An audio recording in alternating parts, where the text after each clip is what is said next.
MCQ on shunt fraction. This MCQ said, in calculating shunt fraction, the following need to be measured or estimate. Either you have to measure or estimate in order to calculate shunt fraction.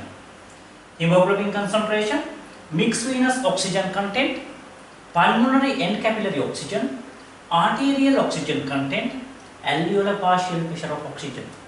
Which one you need to calculate or estimate in order to calculate shunt fraction? Before that, you have to know about what is shunt. What is shunt actually?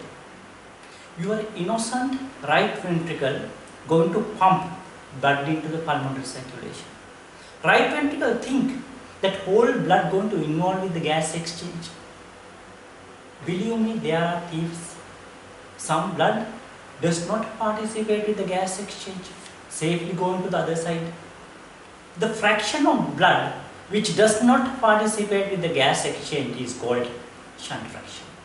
Very simple. This alveoli is going to represent whole lungs. This is your pulmonary artery. Blood comes from here to here.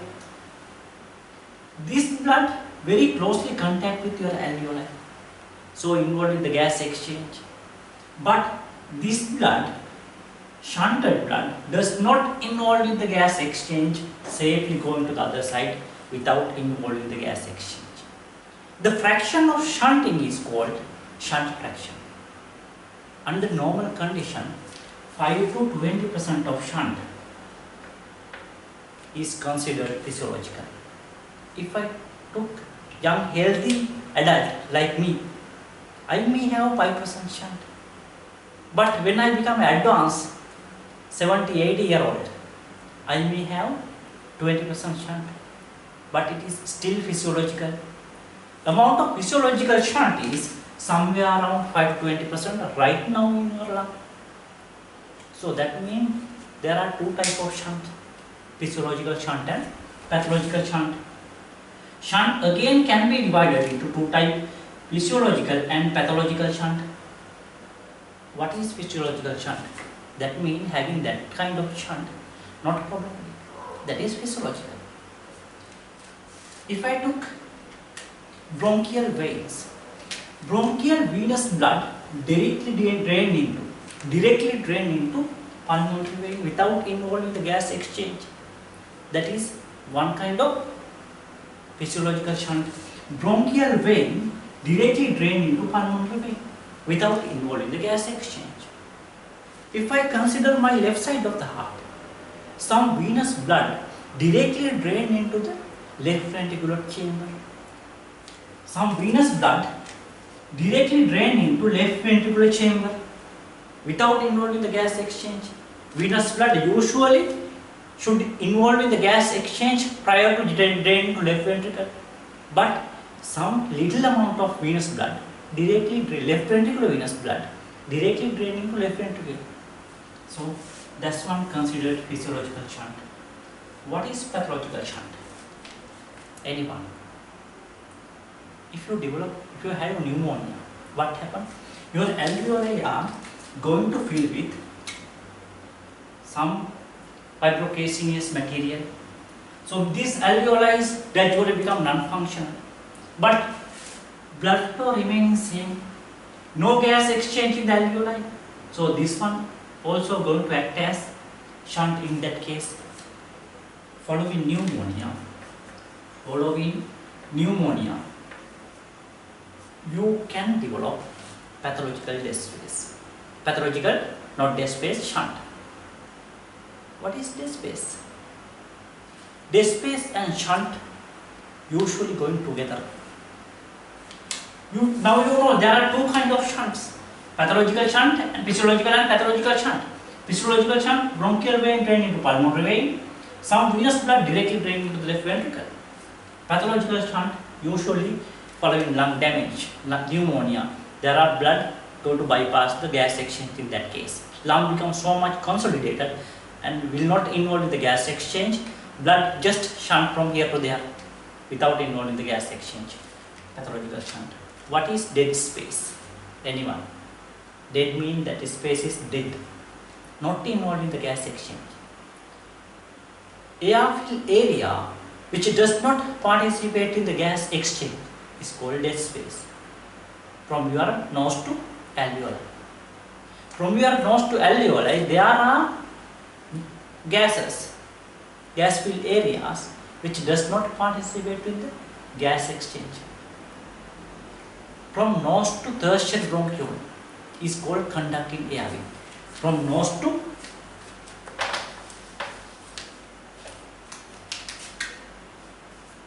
dead space. From nose to tertiary bronchiole, we are calling conducting airway. Does not participate in the gas exchange. Because of that, we are going to call it as anatomical dead space. Anatomical dead space. From nose to tertiary bronchiole, anatomical dead space. Other one is physiological dead space. What is physiological dead space? Some alveoli also does not participate in the gas exchange. Thus inflate and deflate, just inflate and deflate without involving the gas exchange. If you consider this alveoli, does it have blood supply like this one? No. This one inflate and deflate, inflate, deflate without involving the gas exchange. So that space is also going to physiological dead space. Alveoli dead space plus this anatomical dead space. Anatomical dead space we are going to call as physiological dead space. Anatomical dead space is from nose to tertiary bronchiole. Physiological dead space is anatomical dead space plus, that means nose to the tertiary bronchiole plus some alveoli dead space. There are another kind of dead space. Anyone knows? Anyone heard about functional dead space? No. This is your conducting airway. When coming to lower airway, your flow is almost laminar. Laminar flow means there is no turbulent. Middle part of that flow having highest velocity, gradually reduce when coming to the lateral part. It will be like this. If I consider this part, it behave like dead space. It behave like dead space. This one is called functional dead space.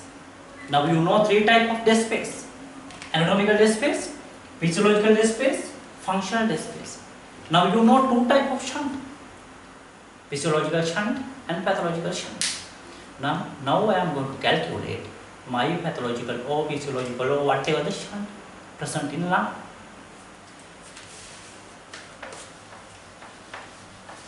This is the blood come from my pulmonary arteries. This is blood which go through my pulmonary arteries. The total amount come from here must go from here per minute.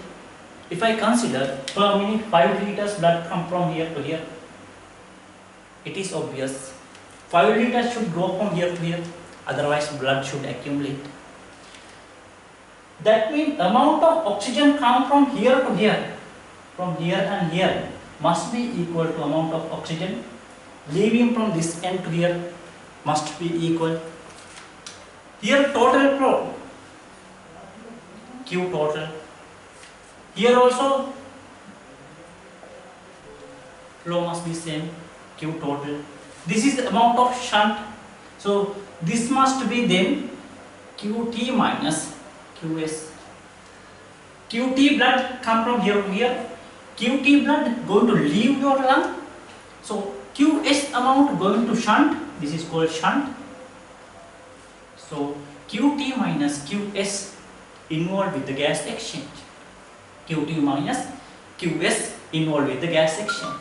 Here your oxygen, amount of oxygen, mixed venous oxygen.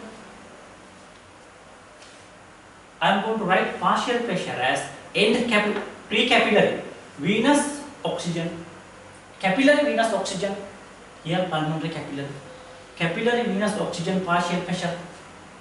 Here end capillary oxygen partial pressure. Here your arterial oxygen partial pressure. Here the arterial oxygen partial pressure. So this one, arterial blood flow into amount of oxygen present in the arterial blood must be equal to oxygen and blood flow come from here and oxygen and blood flow come from here. This one plus this one must be equal to this one. There is no rocket science. Now I am going to draw that Qt into CaO2, this one must be equal to Qt minus Qs into this one is the partial pressure here, end capillary partial pressure of oxygen, plus shunted amount into what is the partial pressure here? It must be this one, venous. Why? Does not involve the gas exchange, just venous partial pressure is here. So this one is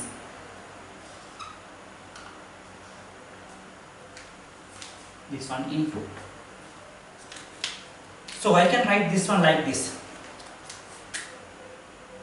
Qt into CaO2 equal, I am going to expand this one, Qt CCO2 minus Qs CCO2 plus Qs CvO2. Now I am going to take this Q2Qt into same side, this one into this side. Then I can rewrite like this, Qt into CaO2 minus Qt CCO2 must be equal to, this one I am taking to front, this one I am going to take back, Qs C, this one VO2 minus Q S CCO2.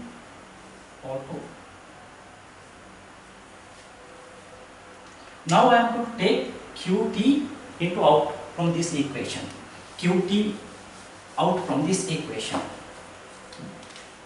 Qt out, CaO2 minus CCO2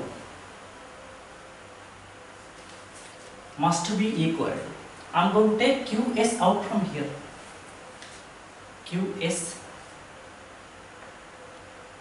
within bracket CvO2 minus CCO2. Now I am going to make shunt fraction here.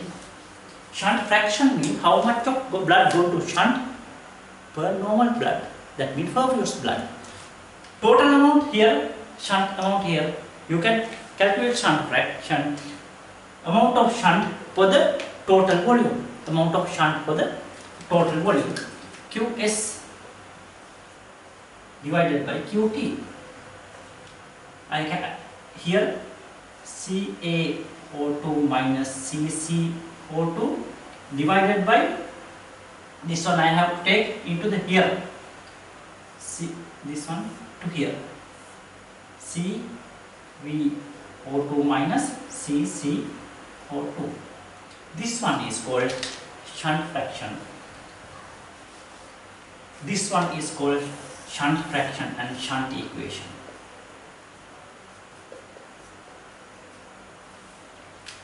I just simply did the assumption. Amount of oxygen come from here to here and the bypass oxygen. The total amount must be equal to total flow into total oxygen amount here. Then my shunt fraction is end arterial, here arterial partial pressure of oxygen minus capillary partial pressure of oxygen divided by CvO2, that means here partial pressure of oxygen minus capillary partial pressure of oxygen. This one is called shunt fraction. This one is called shunt fraction. So according to that, this one, they says in calculating the shunt fraction, the following need to be measured or estimated. First one, hemoglobin concentration. But unfortunately, hemoglobin concentration is not there. But what I assume first, amount of oxygen come from here to here must be equal to amount of oxygen present here. I estimate like that. Here they mention measured or estimate. So total amount of oxygen delivered into this side is called oxygen flux. This total amount is called oxygen flux. Do you know about the oxygen flux equation? I will tell about detail in the later. Total amount of oxygen coming to this end is called O2 flux, is equal to cardiac output into hemoglobin concentration into 1.34. This one is constant. It's called Hoffner's constant. Hoffner says 1 gram of hemoglobin can bind 1.34 milliliter of oxygen. So you have to multiply with the hemoglobin concentration into oxygen saturation.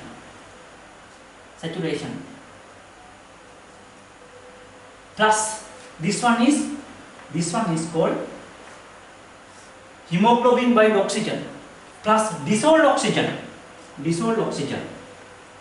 0.03 into partial pressure of oxygen PaO2, partial pressure of oxygen.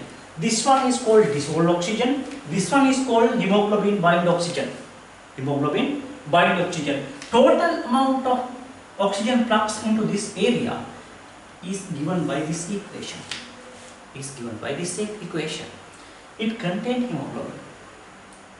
I estimate first total amount of oxygen delivered into this end must be equal to here and shunt and normal amount. So in my assumption I took hemoglobin. So hemoglobin concentration is correct answer in that case. In calculating shunt fraction, the following need to be measured or estimate. Hemoglobin concentration, yes, very right. Next one, mixed venous oxygen content or partial pressure. Mixed venous oxygen content. Amount of oxygen comes from here to here. In this equation, only the precapillary. Here, venous oxygen partial pressure is there. But can you check precapillary? That means precapillary pulmonary arterial partial pressure of oxygen. You have to puncture the precapillary. Is it possible? No. What you normally do is, you are going to check the mixed venous oxygen. Then you assume that same amount present here as well. You check here, this artery. Then you assume the same amount is here. It is almost correct. So it says mixed venous oxygen content. You assume here mixed venous oxygen content. That is here as well. So it is there. Your answer is correct. You need to have mixed venous oxygen content prior to measure or estimate the shunt fraction. Next one, pulmonary end capillary oxygen. Here, pulmonary end capillary oxygen concentration. You have to either estimate or you have to measure in order to calculate shunt fraction. It is correct. But how are you going to measure the end capillary oxygen content? Again, you have to puncture the capillary and you have to check the partial pressure. Is it possible? Again, no. It is not possible. What you are going to do is, you are going to check the alveoli partial pressure of oxygen. Then you assume it nearly equilibrate to your this capillary blood, end capillary blood. If there is partial pressure is 100 millimeter mercury, you assume this one also 100 millimeter mercury. For that, you have to check alveoli partial pressure of oxygen. Alveoli partial pressure of oxygen or alveolar oxygen content. This one also correct. You have to know about the alveoli of partial pressure of oxygen. How are you going to? That means your CCO2, you think very close to alveolar partial pressure of oxygen. How are you going to calculate alveolar partial pressure of oxygen? You have to use alveolar gas equation. Alveolar gas equation said fraction of amount of oxygen present in your atmosphere, or whatever the amount you are going to inspire. Some patient received oxygen from outside. In that case, fraction may be different. If I take atmospheric air, this one must be 21%. Fraction into atmospheric pressure, PATM, atmospheric pressure minus, you have to reduce water vapor pressure H2O in the trachea, mid-tracheal level water vapor pressure, and you have to minus PCO2, alveolar CO2 divided by respiratory exchange ratio. I will tell detail about this one later.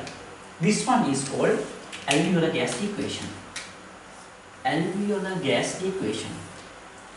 PaO2, alveolar partial pressure of oxygen, must be equal into FiO2, fraction of oxygen taken from the outside, into atmospheric partial pressure minus water vapor pressure minus partial pressure of carbon dioxide in the alveoli and respiratory exchange ratio.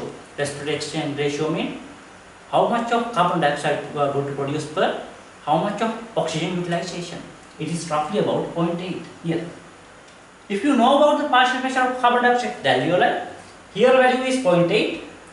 If you know about the saturated vapor pressure at 37 centigrade, if you know the partial pressure of atmosphere, if you know the fraction of oxygen you are inspiration right now, you can calculate alveoli partial pressure of oxygen.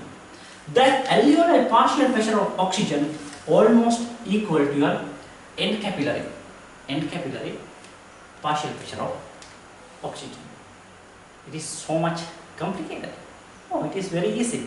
So, hemoglobin concentration correct, mixed units oxygen concentration correct, and pulmonary end capillary oxygen partial pressure correct, arterial oxygen content correct, alveolar partial pressure of oxygen again correct. Why? Here this one you estimate, it is very close to this one. That is your estimated. Either you have to estimate or either you have to calculate. That is all regarding the shunt fraction, dead space, and how to calculate shunt fraction. Thank you very much.